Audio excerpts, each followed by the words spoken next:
vários tipos de liderança, né? Então, eu vou trazer um tipo de liderança aqui depois para vocês, e no final a gente faz um bate-papo nas dúvidas que forem surgindo, né? Vocês estão me ouvindo bem?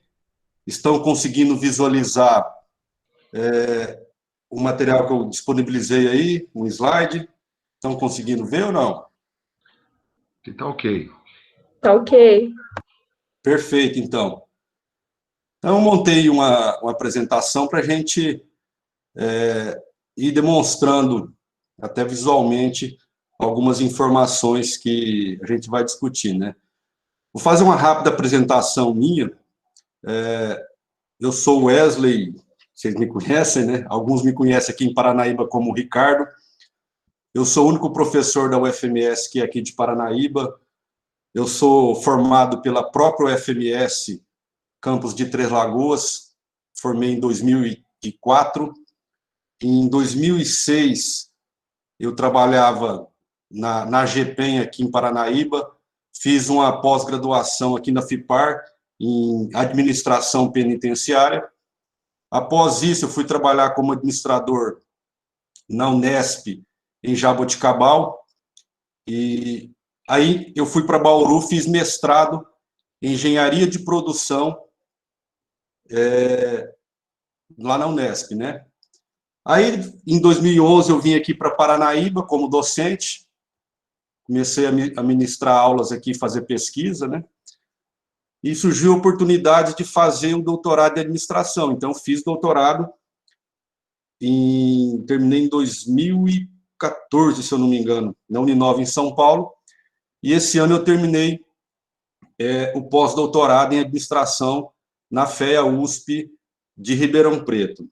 É interessante falar que, desde o mestrado para cá, eu venho pesquisando a área de gestão de recursos humanos, né? E suas interfaces com as outras áreas organizacionais. Qual que é o papel do RH, da liderança, de outros processos de RH para a área de operações, para a área de marketing, para a área financeira de uma empresa. Então, hoje, eu fiz uma apresentação para a gente discutir e tentei trazer o assunto liderança na perspectiva prática, na perspectiva da gestão pública, né? Antes da gente iniciar, deixa eu ver se está passando aqui certinho.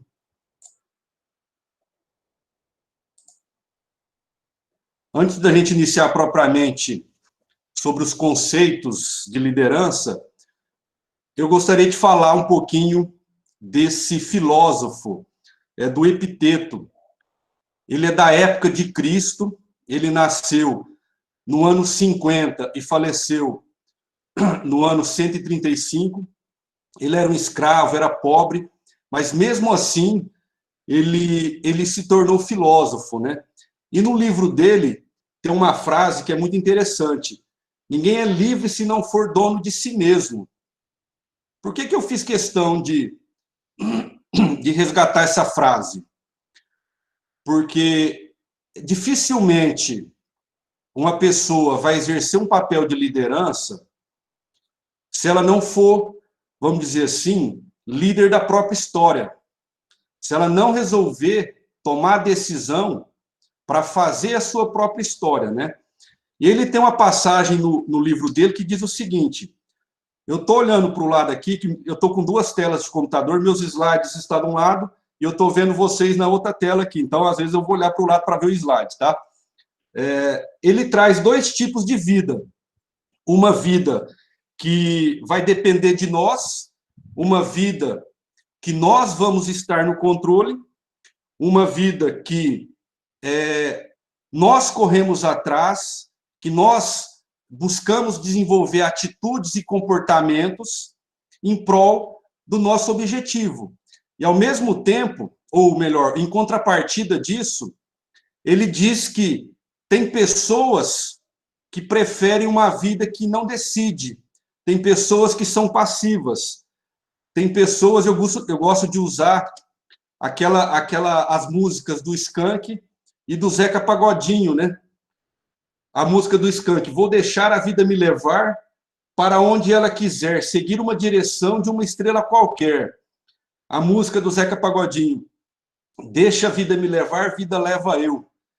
Então, apesar de serem umas músicas bonitas, umas canções bonitas, se a gente for analisar o sentido dessas letras, para a gente não tem objetivo nenhum. Deixa a vida me levar, a vida leva eu para qualquer lugar.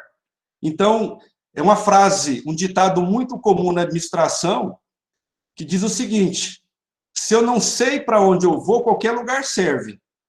Então, esse tipo de perfil, esse tipo de comportamento, ele não se enquadra num líder, especialmente numa pessoa que pretende exercer um cargo no legislativo, que vai representar uma sociedade, e principalmente numa pessoa que vai desempenhar um cargo no executivo. Então, essas pessoas que, futuramente, vocês que vão assumir esses cargos, vocês precisam demonstrar atitudes e comportamentos para evidenciar que vocês estão no controle da situação, para que vocês estão buscando algo, que vocês saibam aquilo que estão buscando. Então, é importante fazer essa reflexão a partir do que o Epiteto ele coloca, né? É um filósofo, eu gosto muito também de ler material de filosofia, é uma área que me atrai bastante, né? Aí tem a foto do Zeca Pagodinho, né? Então, se você não apresenta uma característica de iniciativa, de buscar, de correr atrás, você tem qualquer característica, menos a de liderança. Então, isso é importante para que fique bem claro. Uma frase do Gandhi: aquele que não é capaz de se governar a si mesmo, não será capaz de governar os outros. A gente pode fazer uma analogia com a nossa própria casa. A nossa casa, a gente precisa liderar a nossa casa. Homens precisam liderar, mulheres precisam liderar uma casa. Então, se a gente não consegue liderar a nossa casa, as nossas finanças, as nossas emoções, eu vou falar um pouco mais adiante sobre essa questão das emoções e o papel da liderança. Então, se a gente não consegue nos governar, se eu não consigo me controlar diante das situações que possam surgir, especialmente os prefeitos que vão assumir uma gestão diante de uma situação econômica de crise, então eu preciso ter inteligência emocional, eu preciso, vamos dizer assim, me governar para que eu consiga desempenhar bem esses papéis, né?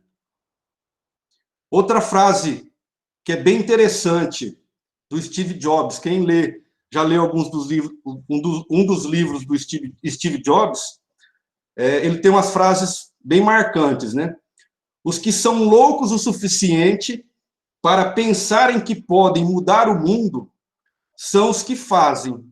Então, eu acredito que eu posso carinhosamente chamá-los de louco, no bom sentido da palavra, porque eu sou louco no sentido de ter a vontade, de ter o desejo de buscar essa transformação, de enxergar uma realidade que a gente percebe na sociedade, na política, e querer fazer essa mudança. Então, eu acho que essa frase, ela se encaixa a vocês, que vão receber, às vezes até dentro da família, mas você é doido de entrar para a política, política só tem corrupção, política só tem isso, só tem aquilo, os estereótipos que colocam, né? Então, às vezes, vocês recebem julgamento até dentro da própria casa. Então, essa loucura, o mundo só movimenta, o mundo só avança, porque existem esses loucos, esses apaixonados por essas mudanças. Isso que movimenta, isso que faz crescer. Se eu ficar aqui em casa esperando as coisas acontecerem, dificilmente eu vou crescer. Eu vi um meme na internet recentemente, reclamando, né, sendo irônico. Tinha lá o adolescente reclamando da vida, né? E depois passa a mensagem lá: você quer evoluir, você quer crescer, mas passa 12 horas jogando videogame. Então, depende muito dessas loucuras que cometemos atrás dos nossos sonhos, né? Então, fica os meus parabéns para vocês de abraçarem esses sonhos que vocês tiveram e de correr atrás desse sonho, né? Uma frase que eu uso quando eu dou aula para os alunos de administração: nem todos os líderes são administradores, nem todos os administradores são líderes, né? A gente poderia refletir nessa frase: por que é importante um vereador ser líder? Por que é importante um prefeito ser líder na sua gestão, ser líder de uma comunidade? Então, é importante que, quando a gente assume um cargo que vai ter funções de comando, que vai ter funções de direção, que vai conduzir pessoas, por mais que nós não tenhamos características de liderança, que a gente chama isso de traços, né? É necessário a gente buscar. A liderança, ela pode ser construída. Eu posso me aperfeiçoar, buscar instrumentos, buscar informações para exercer um bom papel na liderança, buscar algumas mudanças de comportamento que vai agregar para o papel que cada um vai desempenhar. Mas, afinal, o que é liderança, né? Essa imagem mostra muito bem, reflete muito bem a diferença entre um líder e um chefe, né? A gente vai comentar um pouquinho sobre essa diferença. Qual que é a diferença de um líder para um chefe? Quantas pessoas que passaram na nossa vida que exerceram característica de liderança? Quantas pessoas tiveram influência na nossa vida, às vezes até negativamente, por meio de uma tipologia mais autoritária, mais controladora, que são os chefes? Se a gente pegar a grande maioria das empresas, infelizmente, ainda, especialmente as pequenas e médias, ainda predomina essa visão de chefia. Eu tenho poder, eu que mando; eu que sou o dono, eu que mando; eu que tenho dinheiro, eu que mando. Muitas vezes, o conhecimento, até de funcionário, simplesmente é ignorado. Então, quem tem o poder, muitas vezes, acaba tomando decisões baseado na pressão, na coerção.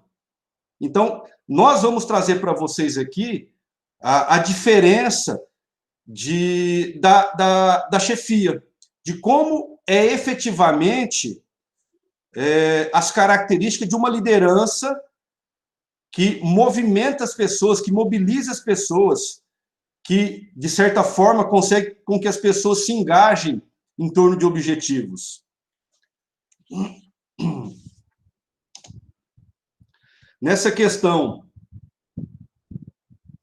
da liderança, nem sempre eu ter um cargo, eu ter um título, eu ter status, isso não garante a liderança, isso não garante a autoridade. Você pode ter, por exemplo, um juiz, você pode ter um professor, você pode ter um delegado, você pode ter um prefeito que ele tem o poder, ele tem o poder legal, mas ele não tem autoridade sobre as pessoas. Ele pode falar, pode dar uma ordem, ele vira as costas, as pessoas começam a rir. Então, isso não é autoridade. Ele pode influenciar as pessoas até pela pressão, até pela coação. Então, a gente vai ver a liderança verdadeira, a liderança efetiva. Existe um consultor americano chamado Warren Bennis, que ele diz o seguinte: a liderança é como a beleza, difícil definir, mais fácil reconhecer. Quando você se depara com pessoas que tem atitudes, que tem comportamentos, que tem pontos de vista de líder, você percebe claramente. São pessoas que conseguem, de alguma forma, transformar a sua realidade. São pessoas que estão dispostas a enfrentar situações, muitas vezes negativas, para promover mudanças. Então, essas pessoas acabam se destacando no meio da massa. Às vezes, numa turma de faculdade, você tem 1 ou 2 alunos, 3, que, além de serem bons alunos, se destacam por terem característica de liderança. São eles que puxam a turma, são eles que participam de discussões relativas a problemas da turma.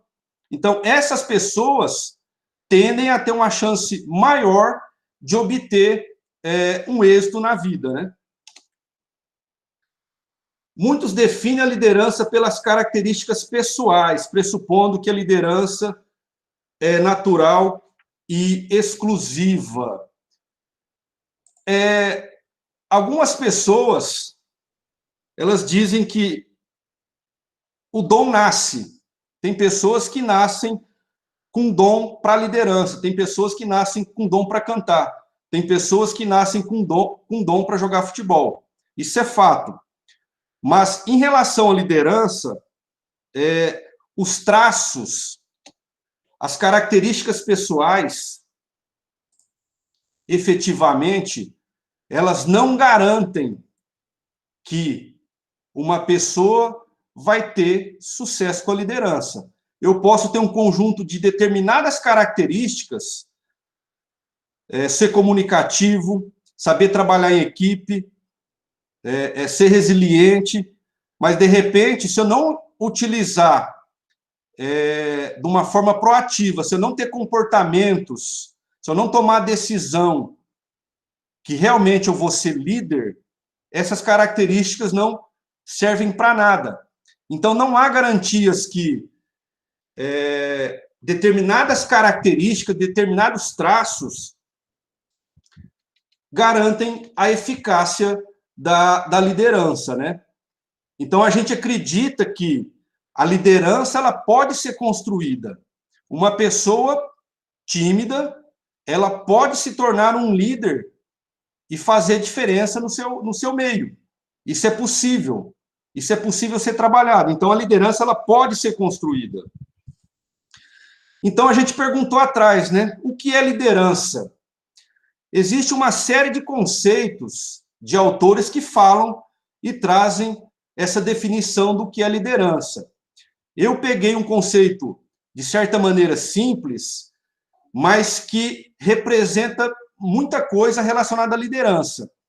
Então, liderança é a capacidade de influenciar pessoas. É importante dizer que essa influência, ela pode ocorrer, que fique bem claro, pelo medo, pela intimidação, pela coerção, pelo cargo, por título, por conhecimento. Mas quando a gente discute liderança autêntica, essa capacidade de influenciar as pessoas não ocorre por isso que eu citei. Não ocorre por coação, não ocorre por título, não ocorre por cargos. Essa capacidade de influenciar, ela vem da pessoa. A pessoa tem, vamos dizer assim, tem um brilho, tem um carisma, tem comportamentos que, de certa maneira, mobilizam as pessoas, que fazem com que as pessoas se movimentem em prol de um objetivo. É importante que o líder ele consiga demonstrar e despertar nas pessoas que todos trabalham em prol de uma causa. Eu tenho certeza, se você chegar em algumas empresas de Paranaíba e perguntar qual é a missão da empresa, qual é o propósito da empresa, se você chegar em alguns órgãos públicos, perguntar para os funcionários operacionais qual é a missão da prefeitura, qual é o propósito da prefeitura. Às vezes a pessoa trabalha, faz uma tarefa e não sabe que, às vezes, por mais que seja simples aquela tarefa, aquela tarefa tem uma importante contribuição social. Então, o líder, ele tem essa função de despertar esse senso de direção nas pessoas. E isso é fundamental no papel da liderança.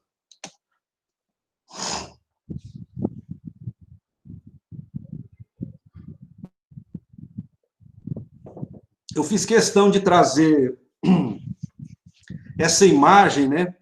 Manda quem pode, obedece quem tem juízo.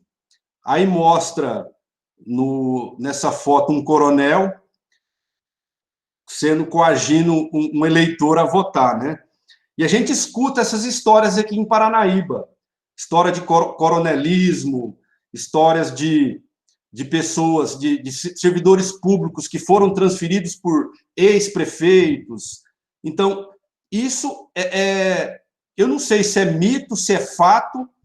Então, vocês que estão entrando, vocês precisam resgatar a essência de Paranaíba. Vocês precisam fazer que Paranaíba, efetivamente, ela seja essa capital do Bolsão.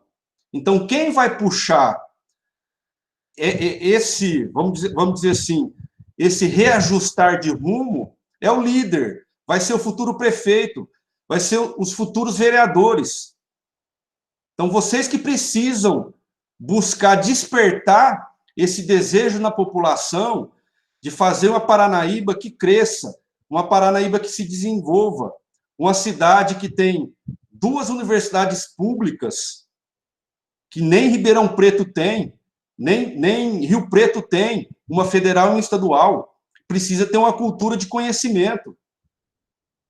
Então, quem vai puxar isso, quem vai desenvolver isso, quem vai despertar isso, são vocês a partir de janeiro, né? Um líder público precisa ser competente. O que significa essa palavra competente? Existem 3 elementos que vai determinar se um líder é competente. O primeiro deles é o conhecimento. Um líder, ele precisa ter expertise. Um líder, ele precisa demonstrar capacidade técnica. Não adianta eu assumir uma função e não souber executar aquela função. Então, isso é uma competência fundamental para quem vai assumir o legislativo quanto ao executivo.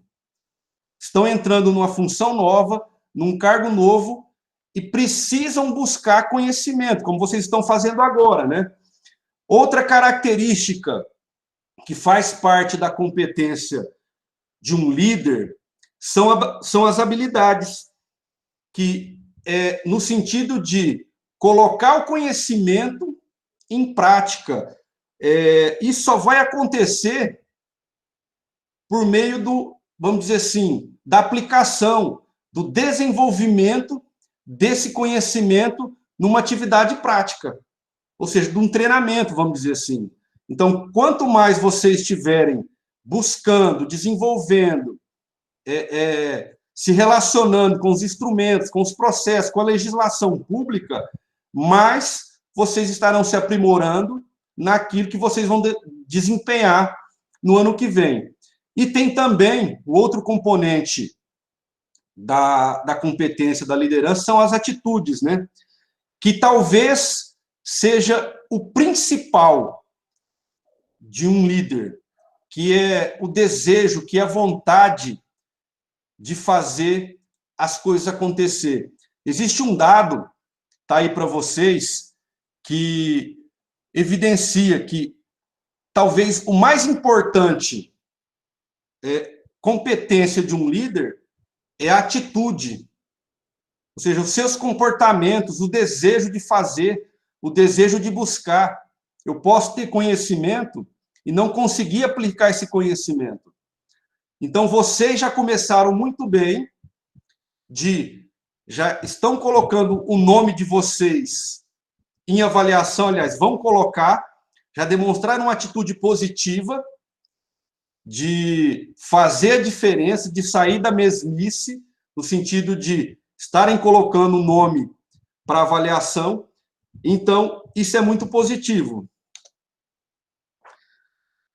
O professor da USP e filósofo, professor Clóvis de Barro, diz o seguinte: estamos carecendo de liderança cuja autoridade não se faça pelo grito e pelo chicote. Eu quero voltar, me ver um insight aqui agora, nesse outro slide.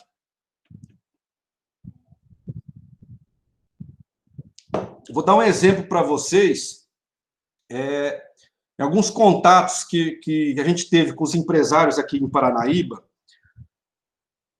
os empresários reclamando, de maneira geral, da qualificação da mão de obra local. Porque no curso de administração, nós não formamos técnicos, técnico em contabilidade, técnico em administração. A gente forma pessoas para tomar decisão, pessoas para fazer análises críticas em marketing, produção, em finanças, em gestão de pessoas, na área ambiental. E as pessoas, e os gestores reclamam dessa falta de, vamos dizer assim, de habilidade das pessoas, e principalmente da falta de atitude de uma população que muitas vezes se mostra, uma população relacionada às fábricas, se mostra passiva, uma população de pessoas que se mostra acomodadas, no sentido de eu ganho X, para mim está satisfeito aquilo ali, esse cargo provendo as minhas necessidades básicas, para mim está suficiente.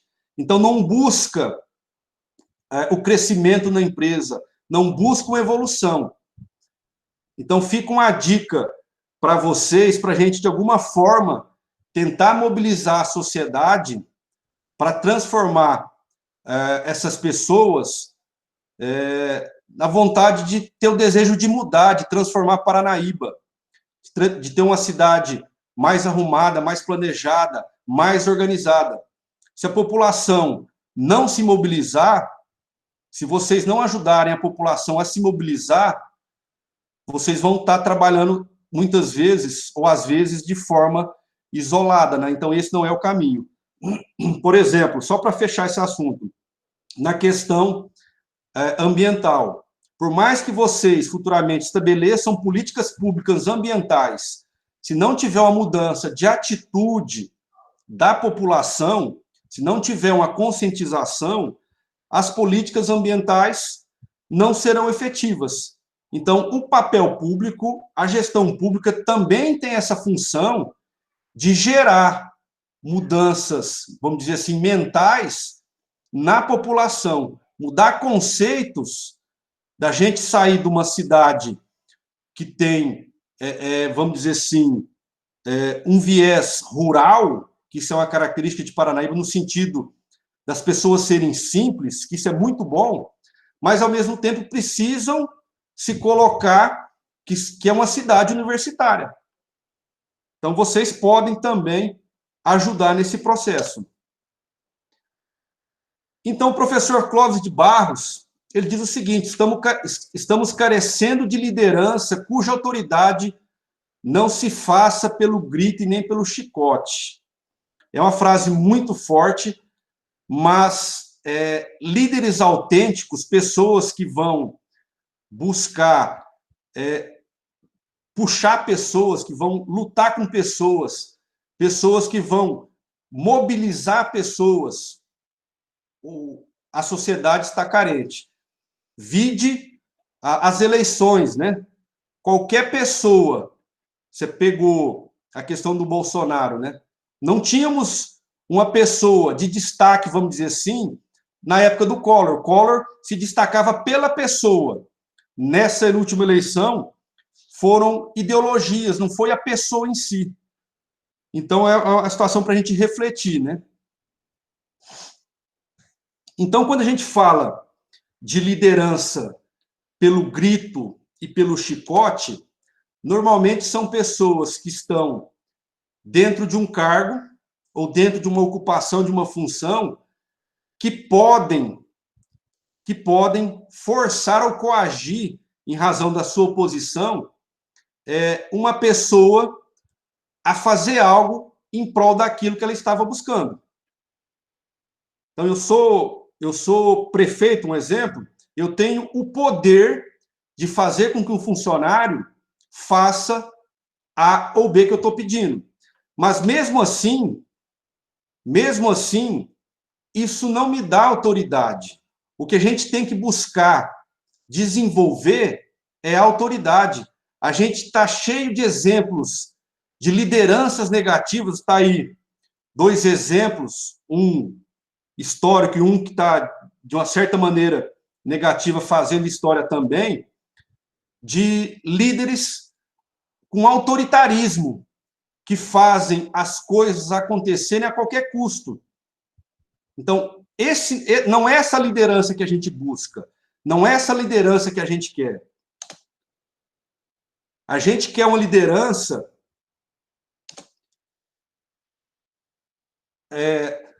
as pessoas são colocadas em cargos porque são parentes ou amigos de alguém.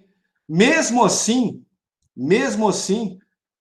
você pode estar numa situação privilegiada, isso não lhe dá autoridade. Quando a gente fala autoridade, é no sentido das pessoas reconhecerem aquele poder pessoal, aquela influência pessoal que você transmite às outras pessoas.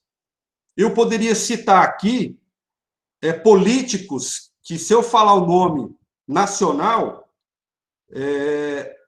que tem poder, mas não tem autoridade. As pessoas, se falar o nome da pessoa, as pessoas podem até rir. Então, isso não é liderança. Agora, a liderança efetiva, verdadeira, ela dá autoridade para as pessoas. O maior líder da história, que é Jesus Cristo, não que foi, que é, ele sem poder, vamos dizer assim, o poder do império, ele sem, vamos dizer assim, sem coagir, sem pressionar, sem ameaçar, ele conseguiu mobilizar e consegue mobilizar até hoje, justamente pela sua influência. Então, a gente vai discutir uma liderança que é chamada de liderança servidora, que é uma liderança conquistada a partir do serviço. Eu conquisto a influência das pessoas pelos meus resultados, por aquilo que eu faço para atender às necessidades legítimas da sociedade. Então, talvez o nosso grande exemplo que devemos seguir para a liderança seja Jesus Cristo, né? Ele pegou, por exemplo, pessoas que não eram as melhores, que não eram as mais preparadas, e colocou como seus apóstolos. Então, é um exemplo que a gente pode seguir, sim. E Jesus tinha autoridade, e tem autoridade até hoje. Agora, eu gostaria que vocês pensassem, e se quisessem, podem falar aí, de uma pessoa viva ou até já falecida, que exerceu ou exerce alguma autoridade sobre você. Quem que vocês podem falar aí?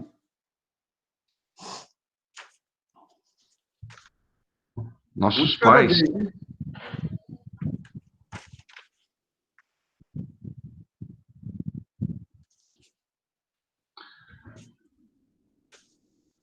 Captou aí, professor? Pode falar.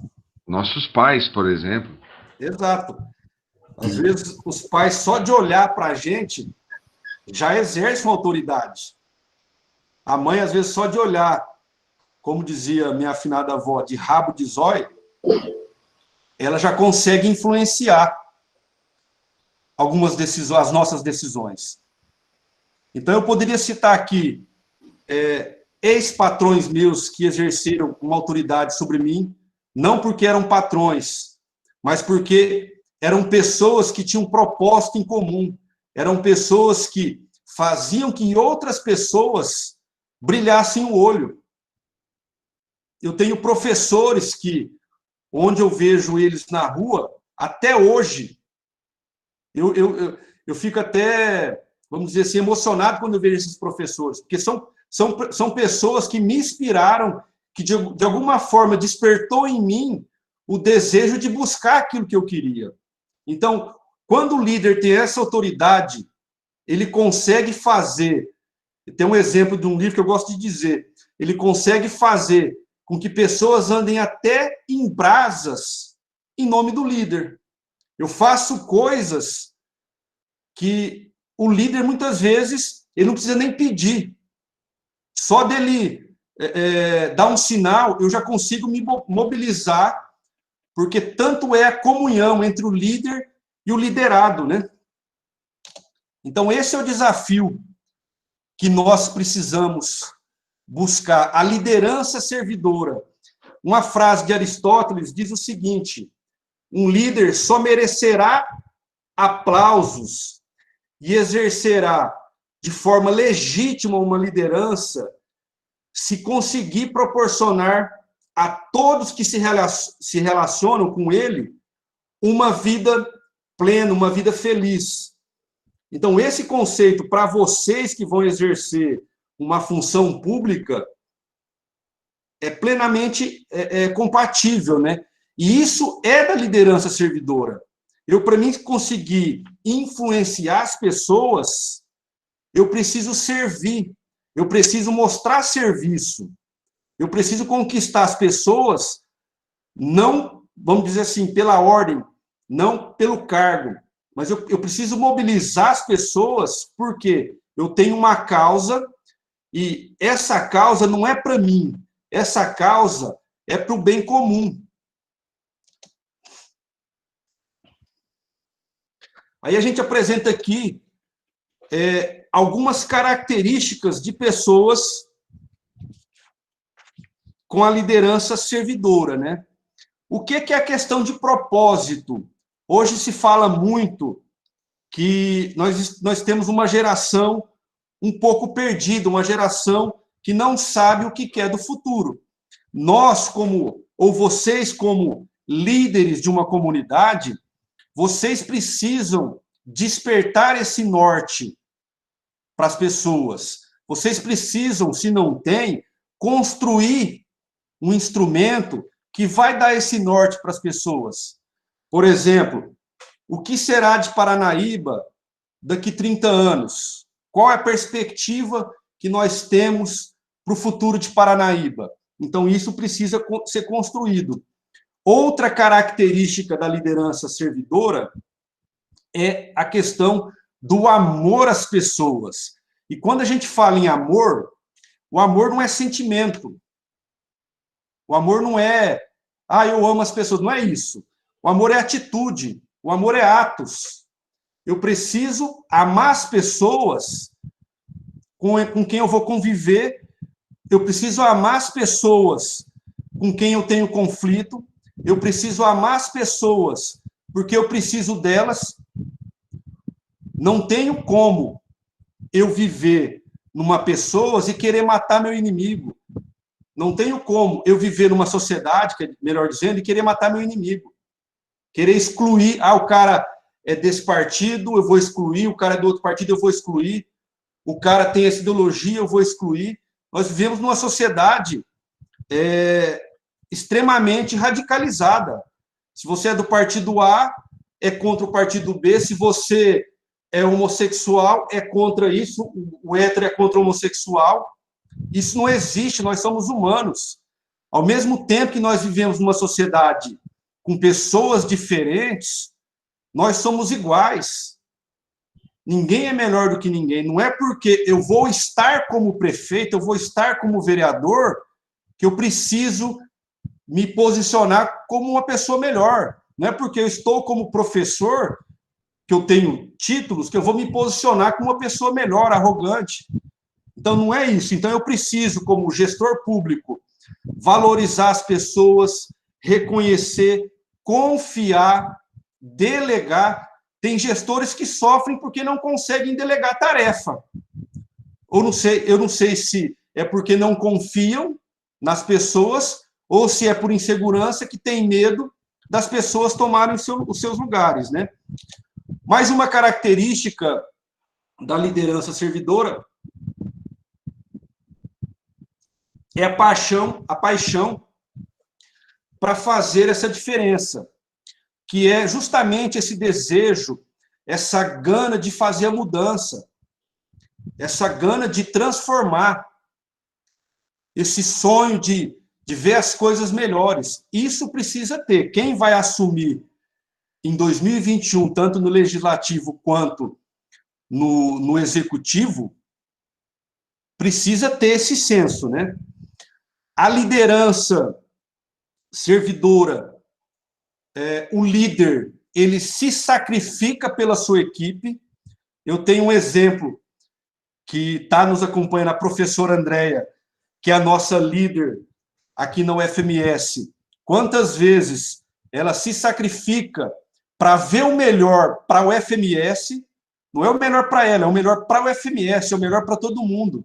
Então, vocês que vão estar à frente, muitas vezes vocês vão precisar sacrificar tempo com a família, sacrificar tempo de lazer para viver em prol da sociedade, para realmente entender que uma falta de remédio num posto de saúde, para entender que uma ambulância para levar um paciente em Rio Preto, uma falta de emprego que gera uma catástrofe para as famílias. Isso é muito grave. E um gestor público ser indiferente a isso é gravíssimo, né? Eu vou entrar para ser vereador, para receber X valor, e vou fazer meu papelzinho lá e ponto. Eu acho que se tiver esse tipo de pensamento, já começa errado. Eu espero que vocês, e acredito que vocês não tenham isso, né?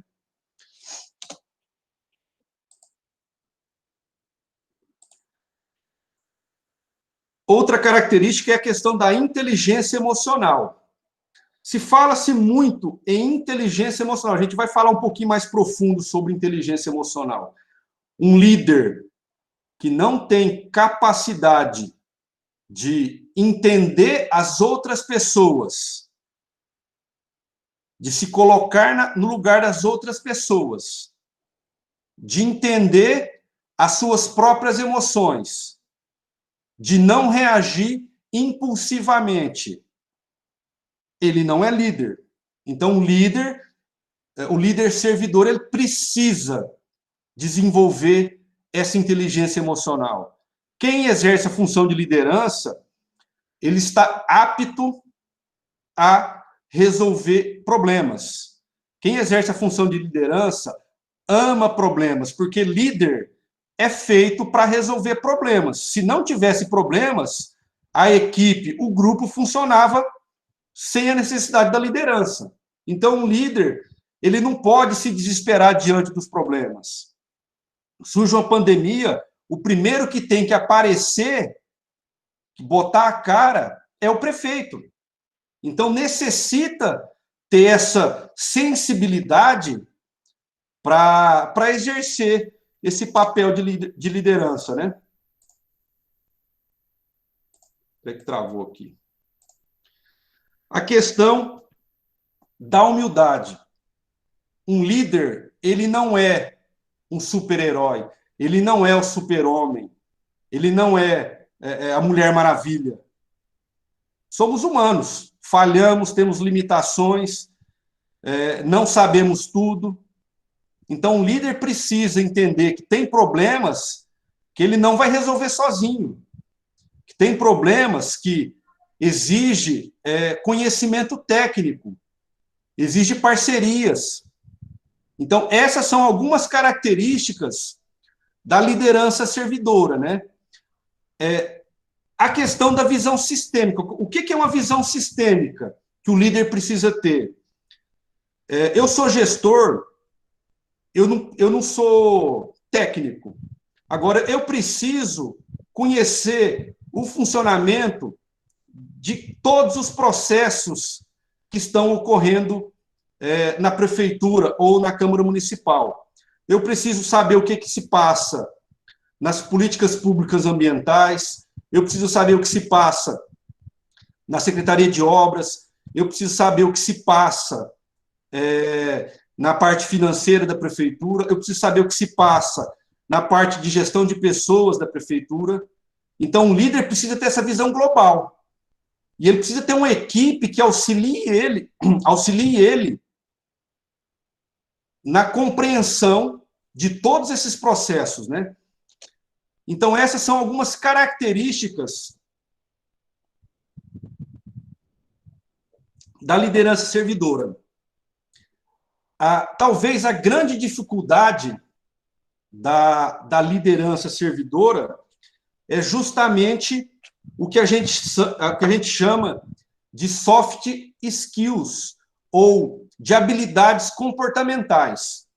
Muitas pessoas assumem funções, assumem cargos com habilidade técnica, mas carecem de entender de pessoas, carecem de entender de relacionamento humano, carecem de ouvir as pessoas e não escutar, que tem diferença entre ouvir e escutar. Eu posso estar aqui escutando o professor Wesley falar e, de repente, estou mexendo no celular, estou mexendo no cabelo, estou fazendo arroz aqui. Então, são coisas diferentes. Então, quando eu paro para dar atenção para um liderado, eu estou tendo empatia, eu estou me preocupando com ele. Agora, se eu estou falando como liderado e o meu líder está falando com outro no celular, esse cara está prestando atenção em qualquer coisa, menos no meu assunto. Então, ele não está preocupado com o meu assunto. Então, a grande dificuldade hoje são pessoas que conseguem lidar com pessoas. São pessoas que muitas vezes exerceram funções técnicas na vida e passaram a exercer funções de liderança, e vocês vão exercer, por exemplo, na prefeitura, uma função de liderança que vocês vão precisar mobilizar pessoas, não vai funcionar só na canetada, vão precisar fazer com que as pessoas abracem a causa, se engajem, para que efetivamente vocês consigam fazer aquilo que vocês estão planejando. Então, essa articulação, isso depende muito de como você se posiciona em relação às pessoas. Então, o que seria essas habilidades humanas? Até saiu uma reportagem na revista Forbes que eu peguei essas 6 soft skills ou habilidades comportamentais. Comunicação eficaz, e quando a gente fala em comunicação eficaz, não é só a questão pessoal de falar, não é isso, não é só isso. Por exemplo, como gestor público, qual que é o instrumento principal de comunicação da prefeitura? O Diário Oficial. Mas como nós estamos numa cidade de 42 mil habitantes, 41, será que um cidadão que mora lá na Portelinha, que mora no Jardim América, que mora no Daniel 5, será que ele tem condição de entender tecnicamente o que sai num Diário Oficial? Ou será que, de repente, um site onde colocasse informações mais fáceis, mais simples, para a população entender, chegou 10 milhões, foi gasto com isso, com isso, com isso. Talvez é uma habilidade que precisa ser desenvolvida no gestor público. A questão do pensamento criativo. Aí eu vou citar o nobre pré-candidato a vereador, o Lucas dos Anjos, né, Lucas? O pensamento fora da caixa. O que a gente faz de diferente? Eu vejo muitos pré-candidatos falando de mudança. Eu vou fazer mudança é mudança de pessoa. Ele está falando aqui, pensar fora da caixa. É mudança de pessoa. Vai sair um cara que foi vereador e entrar um cara que nunca foi. Isso não garante uma mudança. Mudança é pensar diferente. Mudança é fazer as coisas diferente. Então, dentro de um contexto de, vamos dizer assim, de crise financeira, de limitação de recursos, que tipo de pensamento o legislativo e o executivo vai fazer, o que a gente vai fazer, ou melhor, o que vocês vão fazer para pensar fora da caixa, para fazer as coisas diferentes, para sair dessa mesmice, para efetivamente falar que é uma mudança. Agora, vim falar assim, vou investir em educação. Opa, pera lá. Como você vai investir? Da onde que vai sair esse recurso?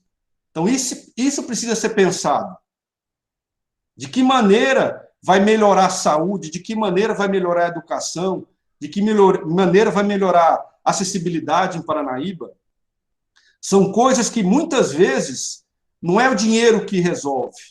São ideias. Existem pessoas dentro da prefeitura, pessoas com formação, com capacidade, mas, às vezes, por questão de legislação, de você tirar a pessoa de uma função para outra, não é possível. Mas tem pessoas que poderiam, dentro da prefeitura, colaborar para uma gestão mais criativa, para fazer coisas diferentes. Eu vou dar um exemplo, eu tenho 2 ex-alunos que passaram pelo UFMS, foram excelentes alunos, formaram em administração, que estão dentro da prefeitura. Um passou agora para administrador, é o Lucas, e o outro é o Paulo, acho que está na Secretaria de Compras.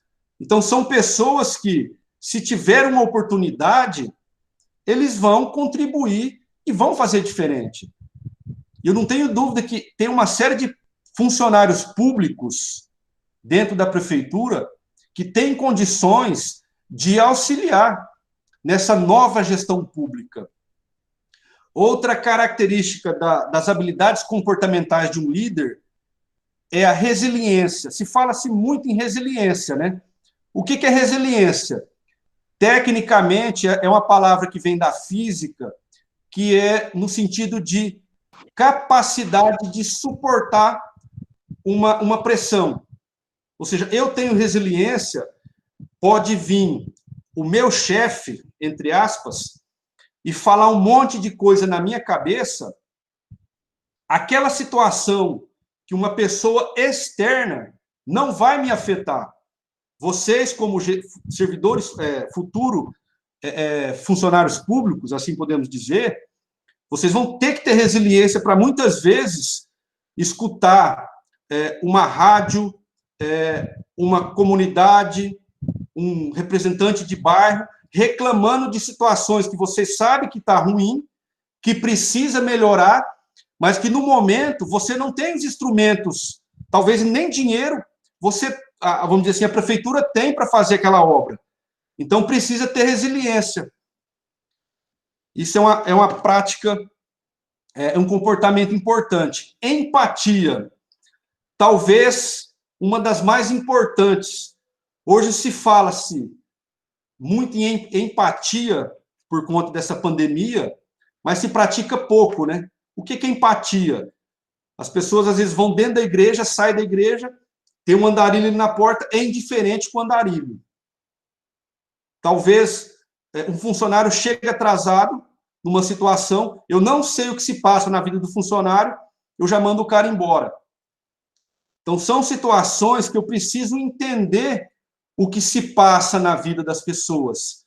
Eu preciso entender o que se passa na vida de uma comunidade, quando às vezes pede uma ponte, pede um asfalto, pede uma iluminação pública. Então, eu preciso ter, vamos dizer assim, calçar a mesma sandália, viver a mesma coisa que a comunidade vive, para mim sentir, para mim realmente ter empatia. E empatia não é dó. Então, eu preciso despertar esse senso nas pessoas, eu preciso ter esse senso, especialmente na função pública, né? Outra habilidade comportamental, a liderança, a gente está falando sobre ela, e outra que talvez é tão importante quanto a empatia, a ética. Nós vivemos uma sociedade com uma crise ética, né? Que não é de hoje. Essa questão, até a década de 90, 80, 90, se vangloriava o jeitinho brasileiro, se vangloriava o jeitinho brasileiro. Hoje a gente sabe que esse jeitinho brasileiro é responsável por colocar pessoas em Brasília, no Senado, na Câmara Municipal, em qualquer lugar. São pessoas que muitas vezes não pensam no bem público. Então, essa corrupção que muitas vezes a gente vê na política, ela tem raiz na sociedade, ela tem raiz nesse jeitinho brasileiro.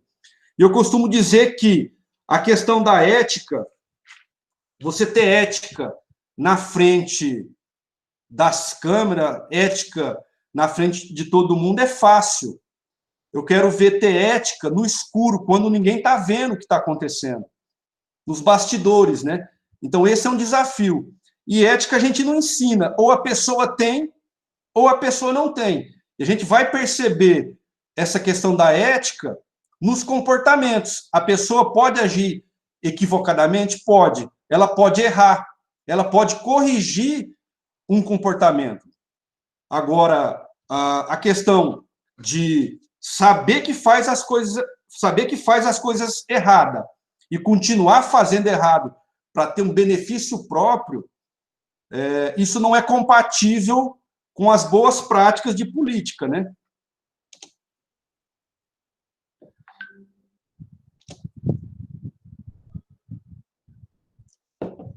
Alguns atributos da liderança servidora. Eu havia falado para vocês que o líder, ele vai ser o gargalo dos problemas, a tendência é que todos os problemas escoem para a liderança. Então, você não pode ter medo, você não pode ter receio de lidar com o problema, seja pequeno ou seja cabeludo. Então, isso vai acontecer naturalmente. E é papel do líder justamente planejar. É importante a gente ressaltar essa palavra. Quando a gente fala mapear possibilidades, identificar caminhos, é avaliar oportunidades do ambiente, avaliar as ameaças do ambiente e ver qual é o melhor passo que a gente dá. A gente precisa colocar instrumentos de gestão dentro da política pública. Eu vou tomar uma decisão, vou fazer uma ação que não vai gerar elefantes brancos.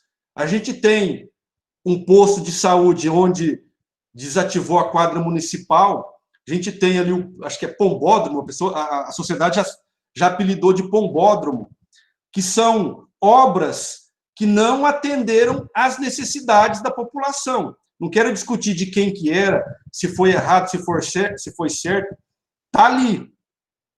São obras que está parada, né? Não está sem utilidade. Então, você tirou um espaço que era de esporte, que era, vamos dizer assim, fazia parte da história de Paranaíba, e, de repente, você tira a única quadra pública que tinha no centro da cidade, para construir um posto de saúde que, se funcionasse, seria de grande valia. Mas, infelizmente, não teve planejamento. Se quando se pensou em trazer recursos para fazer o prédio, quando se pensou em fazer essa obra, precisava se pensar que precisava de médico, precisava de dentista, precisava de equipamento. Isso não foi pensado. Então, está lá. Então, é fundamental que os gestores públicos, tanto do legislativo quanto do executivo, eles respondam também perante a sua equipe. Tem pessoas que, quando a equipe obtém êxito, as pessoas assumem sozinha os louros da vitória, né? E quando a equipe tem problema, o líder, aliás, o chefe, ele se afasta e deixa a equipe sozinha. Então, não é isso que a gente espera da liderança servidora. O maior exemplo que eu falei para vocês é Jesus, né? Olha o que o Evangelho de Mateus, no capítulo 20, versículo 26 e 27, diz: aquele que quer servir, aquele que quiser ser grande, aquele que quiser ser o primeiro dentre vós, seja o servo que serve. O Filho do Homem não veio para ser servido, mas para servir. Jesus, que é o Rei, que é o Salvador, ele não usou força, ele não usou coação, ele usou o exemplo, a humildade, o amor, o serviço, o servir às outras pessoas. E com isso, ele consegue mobilizar as pessoas até hoje.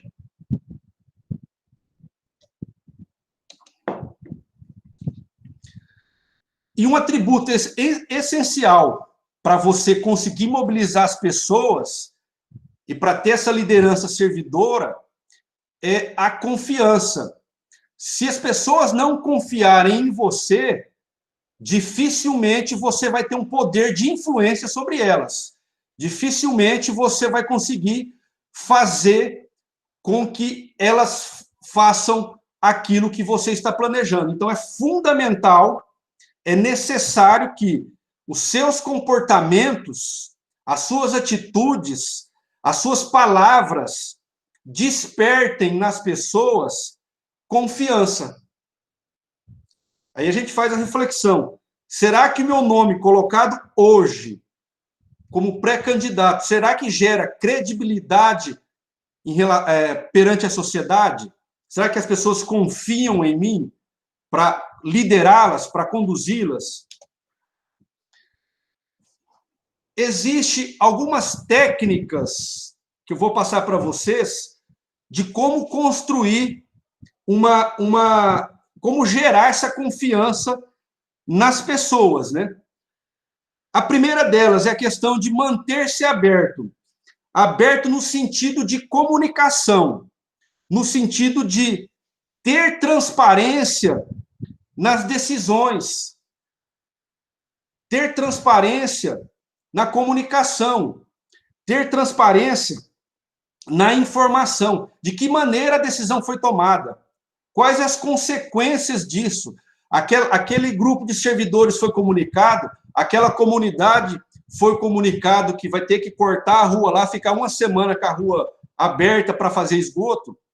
Então, isso é questão de comunicação. Quais são os canais que vão ser estabelecidos para a população falar com o executivo? Quais são os canais que vão ser estabelecidos para a população falar com o legislativo?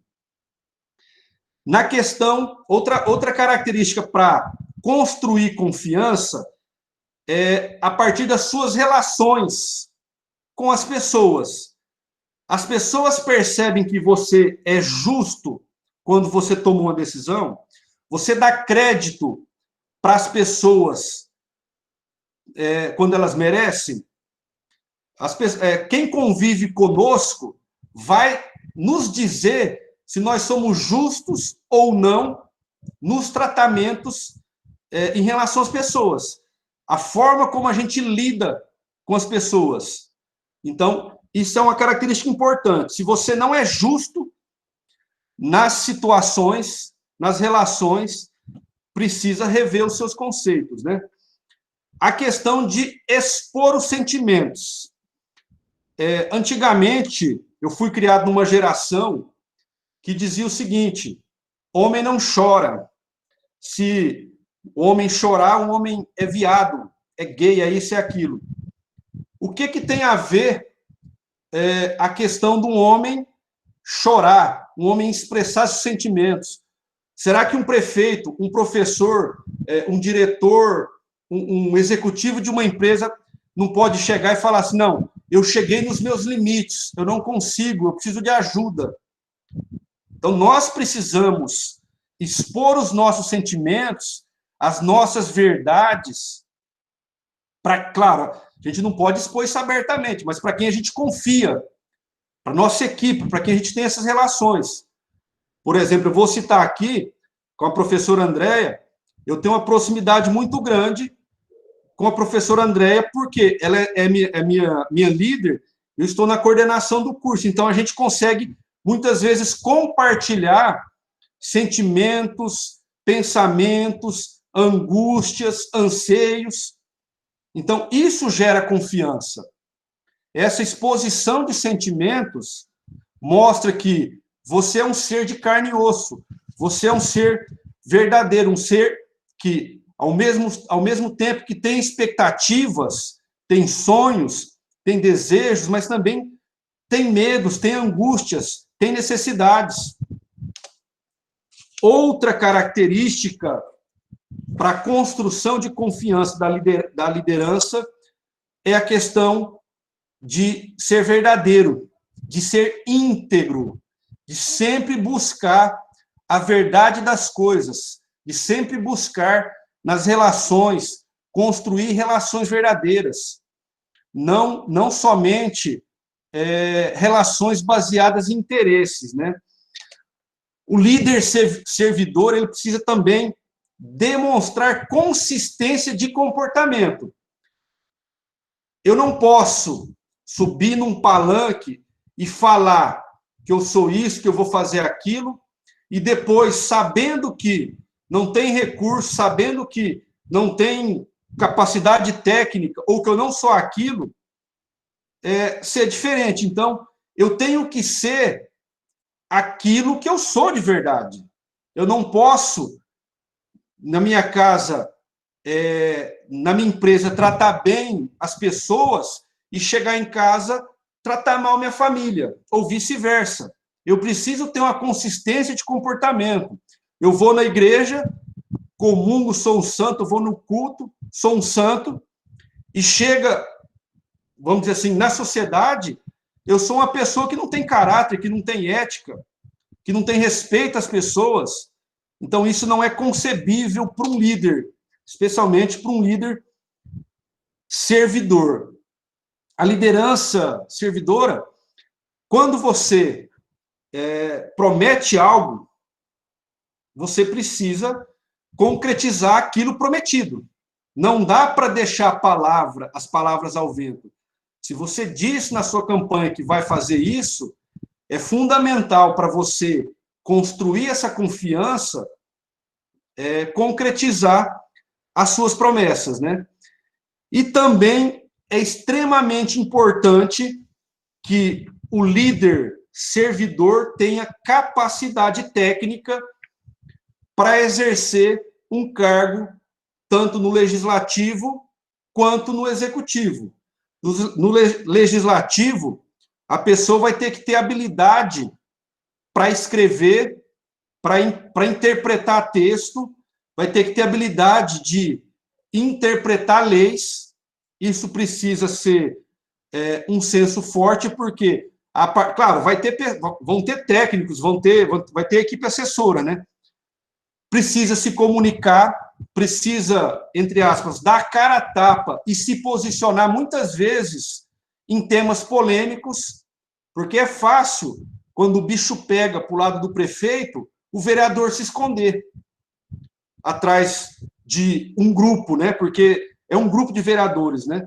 Então, será que Paranaíba não avança, historicamente, pela essa falta de, eu não vou dizer união, mas de pensamento comum em prol da sociedade, em prol da cidade? Então, é uma situação que precisa ser desenvolvida. Pessoas com competência. Eu não estou dizendo competência, a necessidade da pessoa ter um curso superior, não é nada disso. Mas quando a gente fala ter competência, é o cara buscar conhecimento, a pessoa não sabe aquele assunto, vai estudar.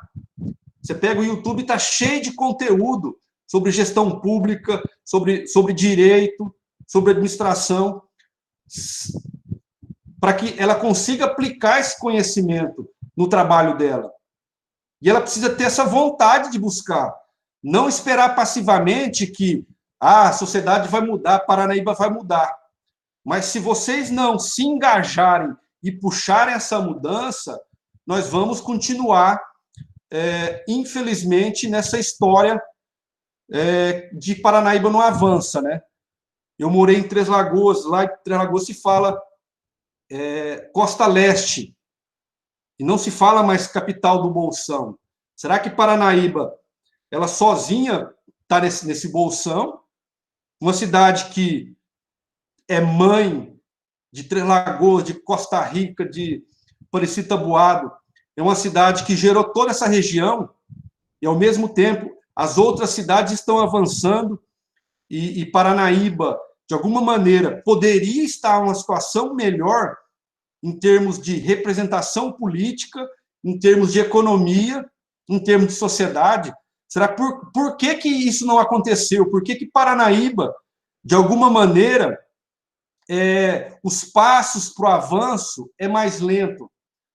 Paranaíba tem tudo para ser a cidade que vai conduzir a região, tanto pela questão da geografia, quanto pela economia que Paranaíba tem. E pelas pessoas, principalmente, porque Paranaíba é o que é hoje pela sociedade, pelas pessoas que aqui estão e aqui passaram, que fizeram história, né? A gente não pode deixar de falar da questão da liderança e da ética. Líder não é desprovido de ética, ele precisa sempre considerar os meios e os fins dos seus objetivos, aquilo que eu vou buscar, aquilo que eu estou lutando, está dentro da lei? É moral? É justo? De repente, uma situação pode estar dentro da lei, mas não é moral. Então, precisa sempre buscar essa questão da ética. Eu não vou nem entrar na questão de corrupção, de favores, porque esse não é o objetivo aqui. Mas é bom a gente lembrar que o líder precisa ter essa pegada. As novas, vamos dizer assim, a nova política exige pessoas comprometidas com a ética, né? Liderança e inteligência emocional. A inteligência emocional é uma das habilidades comportamentais que o líder precisa ter. Por exemplo, quando eu sou fechado no trânsito, que tipo de ação que eu vou ter? Qual comportamento que eu vou ter? Eu vou dar uma buzinada, eu vou xingar a outra pessoa? Como político, qual a minha atitude quando vier um cidadão, quando vier uma pessoa reclamar, vier uma pessoa agressivamente me xingar? Como que eu vou reagir? Eu vou avançar, vou atacar? O fato é que, de alguma forma ou outra, nós vamos sentir emoções, positivas ou negativas, né? E agora, nós precisamos experimentar essas emoções para conseguirmos tomar, de alguma forma, decisão racional. Eu não posso tomar decisões somente pela racionalidade. Existe um caso de uma pessoa chamada Phineas Gabriel. Se vocês jogarem no Google, é um ferroviário americano, ele teve uma barra de ferro cravada na sua cabeça, que perfurou, que prejudicou justamente a parte do cérebro que lidava com as questões emocionais. A parte cognitiva dele funcionou perfeitamente.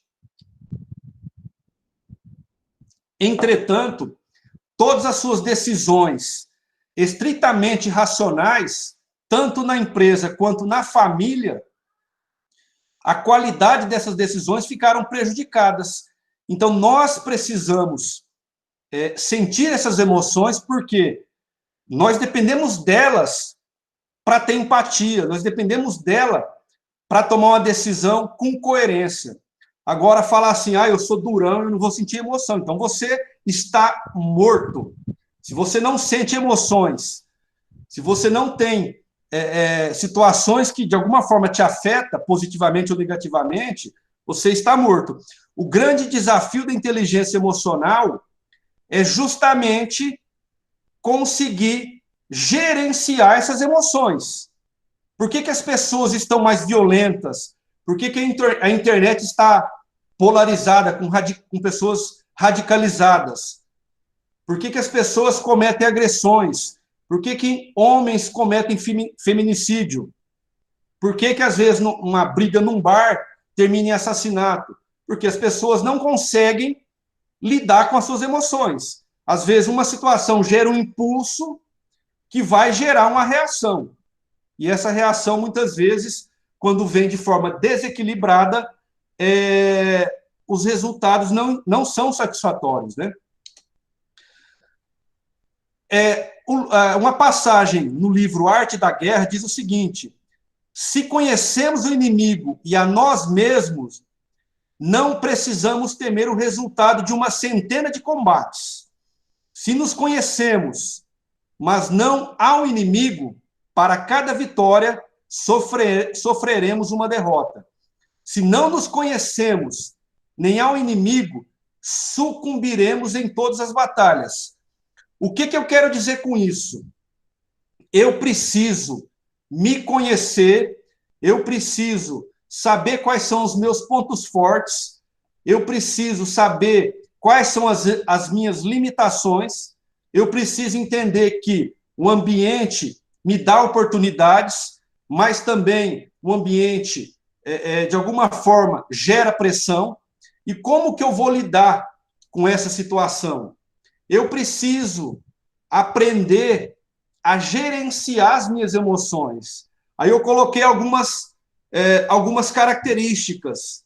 Eu preciso ter autocontrole numa situação de pressão. Eu preciso ter habilidade para ouvir efetivamente as pessoas. Eu preciso ter resiliência. Eu preciso ter empatia com outras pessoas. Eu preciso saber me relacionar.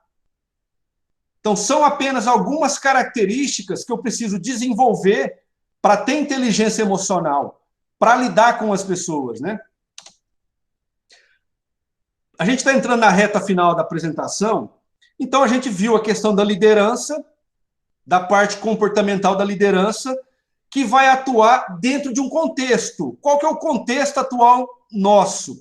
Nós temos uma sociedade cada vez mais interessadas no setor público, cada vez mais preocupada, que exige um serviço público com qualidade, exige um serviço público com eficiência. Ninguém quer ir no hospital e demorar 1 hora para ser atendido, né? E que também exige ética, exige governança, exige transparência na gestão pública. São fatos que a sociedade está demandando para gestão pública. Eu vou falar rapidamente sobre 3 modelos de gestão pública, para a gente refletir.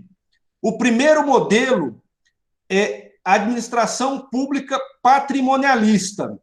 Aí vocês estão vendo a imagem do rei, isso é na época do Império, os servos estão batendo continência para o rei. Eu coloquei no slide a citação completa, mas eu quero que vocês entendam o seguinte, desse período de gestão, que é da época do período colonial, que era a gestão pública brasileira. Vou pegar algumas passagens aqui, ó. A política era centralizada na figura do rei. Será que em algumas prefeituras a política não é centralizada na figura do prefeito? As pessoas que eram escolhidas para trabalhar no setor público, o rei que escolhia, o patrimônio público era, vamos dizer assim, se misturava com o patrimônio privado, não existia profissionalização dos cargos, então era bem pessoal a gestão. Isso era um modelo de gestão que existiu no Brasil. O segundo modelo é o modelo de gestão pública burocrática, que é o que nós temos hoje. Aí está, o Brasil é o 54 entre 60 países em competitividade, sem razão da disfunção da burocracia. Quando a gente fala em burocracia, a burocracia, na verdade, é um conceito de Max Weber que diz o seguinte, que se você fizer tudo dentro do que foi planejado, isso é sinal de eficiência. Isso é sinal que as coisas vão acontecer de forma correta. Por quê? No modelo de gestão pública burocrática, existem 3 características fundamentais. O primeiro é o formalismo. A gente vai em qualquer órgão público, na universidade, na prefeitura, em qualquer órgão do Estado, a comunicação, os procedimentos, os deveres dos funcionários estão todos estabelecidos em regulamentos. Então, isso é característica do modelo de administração pública burocrática. A questão da impessoalidade. A questão da impessoalidade. As relações pessoais, não é porque eu sou professor, não é porque eu sou Wesley e o prefeito é fulano de tal. As relações pessoais acontecem por meio dos cargos e da hierarquia, não é pela pessoa. Se o meu funcionário, o meu servidor público, ele não cumpre com as obrigações dele, por mais que ele tenha 2 filhos, se ele não cumpriu e ele passar por um processo administrativo, ele pode ser desligado do setor público, né? Então, não tem essa característica de pessoalidade. E do profissionalismo.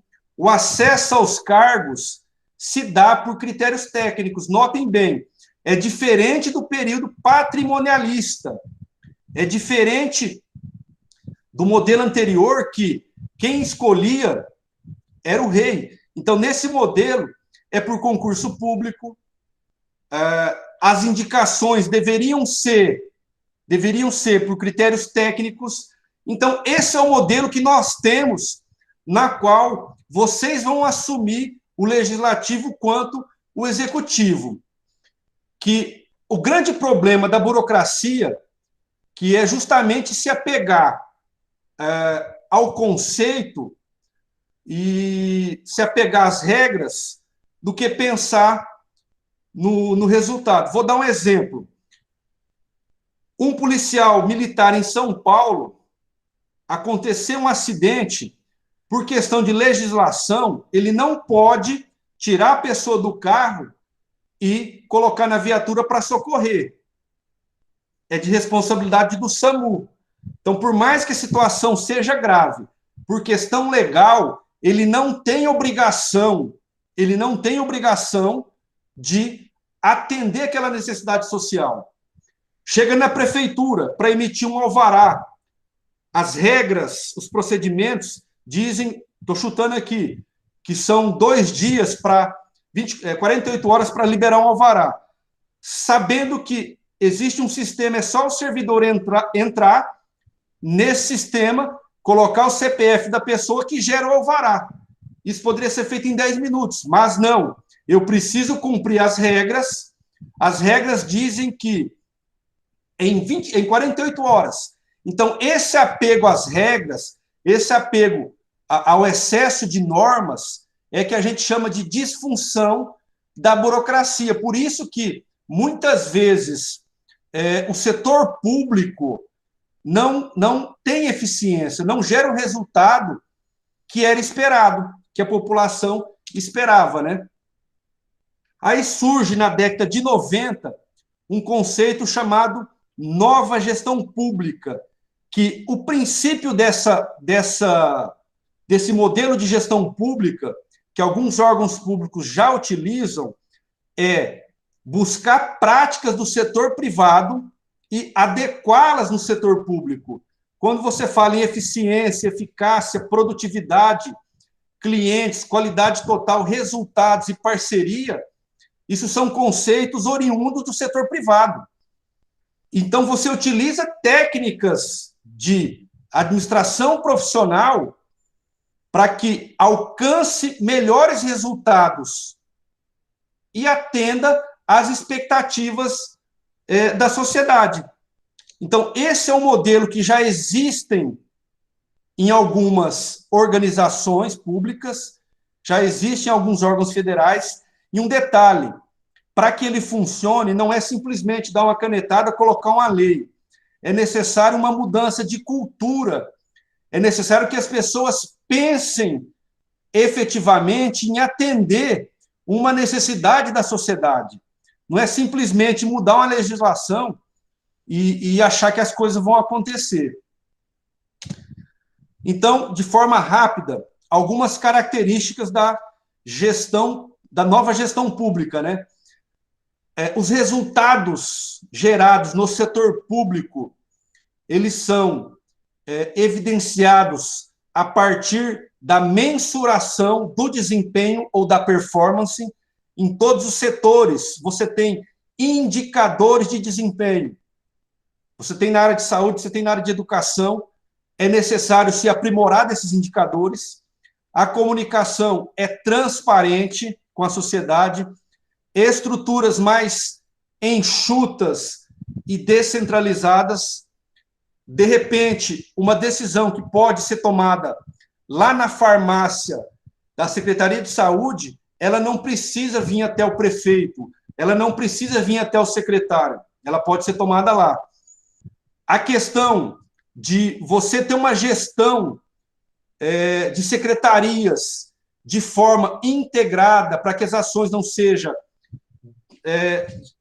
não aconteçam de forma isolada, e principalmente para que haja uma continuidade nos processos. Porque a cada 4 anos, troca-se prefeito, troca-se o legislativo, simplesmente esquece o que foi feito e começa do zero. Então, não há sequência. Por quê? Não há planejamento. Se houvesse um planejamento consistente, dificilmente um prefeito iria assumir uma prefeitura. Claro, ele vai botar a cara dele, mas dificilmente um prefeito ia assumir uma prefeitura, ia pagar tudo e começar do zero. Então, precisa ter esse planejamento para ter essa continuidade. Gestão participativa. Um exemplo próximo da gente aqui, que adota um modelo de gestão participativa, é o Valdeli na Costa Rica. O Valdeli ele consegue mobilizar a comunidade para que participem de algumas decisões das secretarias. Então, existe uma possibilidade, uma infinidade de formas de você trazer a comunidade para as decisões do executivo. Aí a questão do planejamento estratégico que a gente havia falado, né? O que vai ser de Paranaíba em 2050? O que vai ser da Ilha Solteira em 2050? O que vai ser dessa região da Costa Leste? O que vai ser do Noroeste Paulista daqui 30, 40, 50 anos? Será que existe esse pensamento? Será que existe essa vontade de se pensar em deixar um futuro para os nossos filhos, para os nossos netos? E, principalmente, o foco em atender os interesses legítimos da sociedade, os interesses verdadeiros que vão demandar do coração, do seio da sociedade. Então, isso precisa estar claro, né? Não esses elefantes brancos abandonados por aí. Para a gente fechar, eu trago para vocês alguns desafios que, no meu ponto de vista, vão estar com vocês, tanto no executivo quanto no legislativo municipal, né? O primeiro desafio que eu acho extremamente importante é se pensar na composição das secretarias, se pensar na composição dos cargos de confiança. Vai ser somente e exclusivamente por critérios políticos ou haverá critérios técnicos de colocar pessoas, não porque me deve um favor, não porque eu devo um favor, não porque é parente, porque é primo. Qual que vai ser o pensamento? Então, fica uma reflexão para vocês. A gestão do executivo A gestão do legislativo, ela vai ser co-criativa com a sociedade, ela vai ser compartilhada ou ela vai ser fechada dentro de determinados grupos? Mais uma reflexão. A gestão pública, ela vai ser a Deus dará, tipo bombeiro apagando um incêndio por dia, ou vai ser uma gestão com planejamento e governança? Então, isso precisa estar no plano de governo de vocês. Os candidatos, eles estão assumindo o emprego, vocês, candidatos, estão assumindo o emprego ou assumindo uma causa. Eu acredito que vocês estão entrando nesse grande desafio porque vocês acreditam numa causa, né? Então, é importante deixar claro essa causa para a sociedade. E quando vocês falam assim, promover mudança, eu estou entrando para mudar, que eu quero mudança. Eu acho que nós estamos numa sociedade que tem a informação na mão.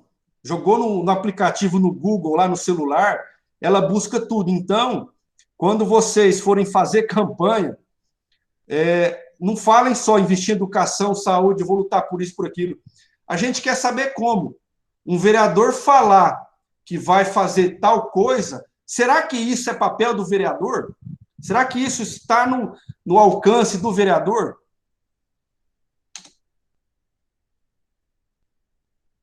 Por exemplo, um vereador coloca um cidadão no carro, na moto, e vai brigar num posto de saúde. Será que isso é papel de vereador? Será que o vereador vai utilizar o seu jeitinho, o seu cargo, o seu status, para fazer favores para o fulano de tal, da empresa tal, da família tal? Isso é papel de vereador? Não é. Tem uma cartilha que depois eu posso mandar para vocês, que diz o seguinte: político que faz favor nega direitos à sociedade, que é do Ministério Público do Estado de São Paulo, né? Então, qual que é o papel do vereador? Discutir e votar projetos que serão transformados em lei de interesse do município, fiscalizar, talvez seja o maior papel do vereador hoje, fiscalizar o executivo, ou seja, de que maneira é feito o gasto público.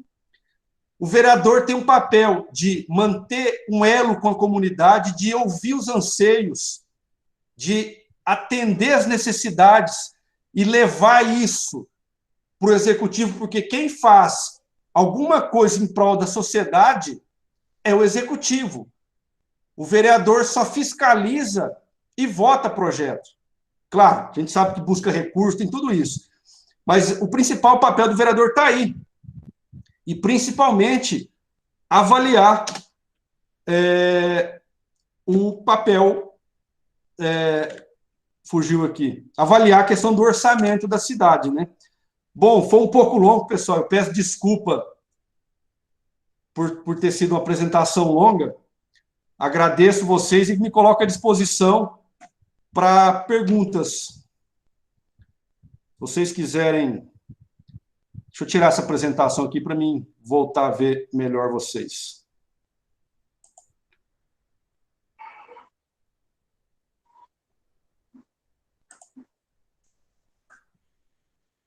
Mas sobrou só um pouquinho de gente, mas tá bom.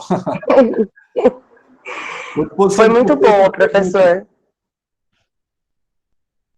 Quiserem perguntar algo, quiserem falar algo, estou à disposição.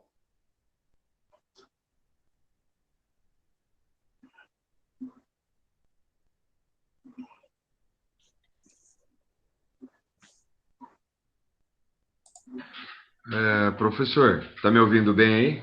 Ouvindo, Renato, pode falar. Ok. O senhor vai disponibilizar esse material?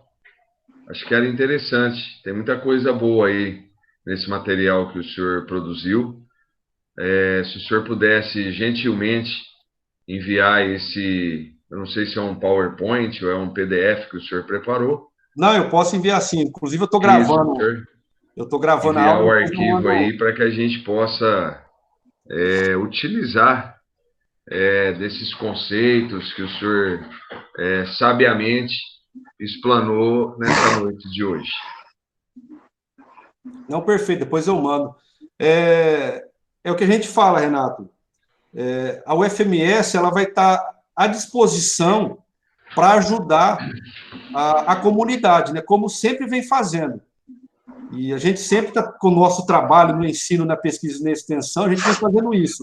Agora, a gente espera também que quem assumir a prefeitura consiga, de alguma maneira, articular com as instituições de ensino, consiga articular com o sindicato rural, com a associação comercial, com o SEBRAE, para que juntos, os demais órgãos representativos, sindicatos, juntos, consigam pensar o futuro de Paranaíba. Ainda falta essa união que precisa ocorrer.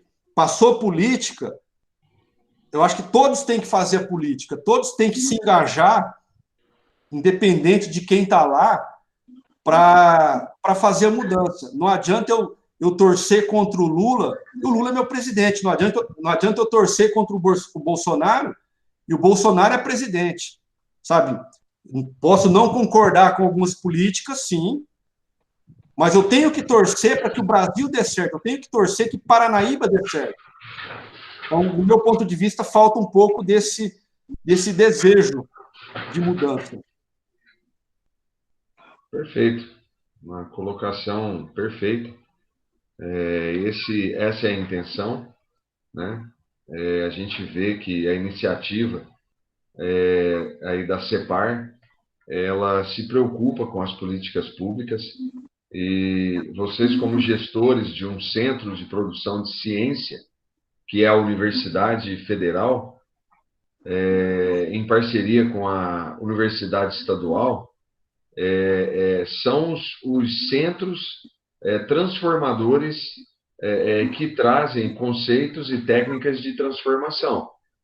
Nós já temos abordado aonde nós temos oportunidade. Achei muito interessante a parte em que o senhor coloca que nós, os pré-candidatos, temos o dever de impregnar a sociedade com os novos conceitos administrativos. Nós devemos falar menos de acordos políticos e negociações futuras e explanar mais, expor mais, trazer mais à baila situações técnicas administrativas. Nós precisamos mostrar conhecimento técnico em gestão pública. É preciso falar em compliance, como nós já abordamos aí. É preciso trazer essas questões emocionais, as dimensões técnicas, sociais, humanas, científicas de uma gestão pública, para que a gente possa discutir com a sociedade e ensinar esse cidadão matuto aí que o senhor citou, de forma muito carinhosa, eu entendo, até para mostrar essas pessoas que nós temos de baixa renda, que é a grande maioria do cidadão paranaíbense hoje, né, que é necessário ele enxergar um outro prisma da política, né, e impedirmos juntos, isso eu digo juntos, independente de partido político ou ideologia de trabalho, mas juntos impedirmos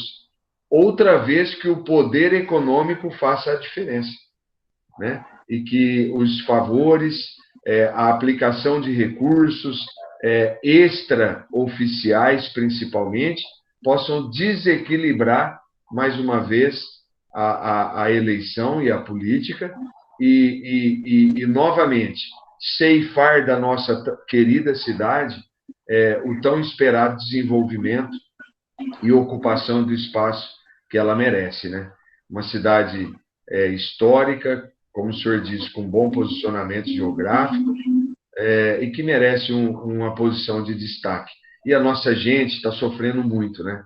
A gente é sofrida com a exploração, a falta de trabalho, a economia arrebentada, e aí vai, né? E aí por diante. Mas maravilhosa, excelente a sua explanação, é muito claro, né? Fácil de perceber, linguagem bem cotidiana, bem coloquial, muito popular. Eu só tenho a agradecer em nome de todos os nossos colegas. Infelizmente, vários aí não puderam acompanhar até o final por motivos de força maior e motivos particulares, mas fica a minha admiração pelo trabalho, pelo empenho.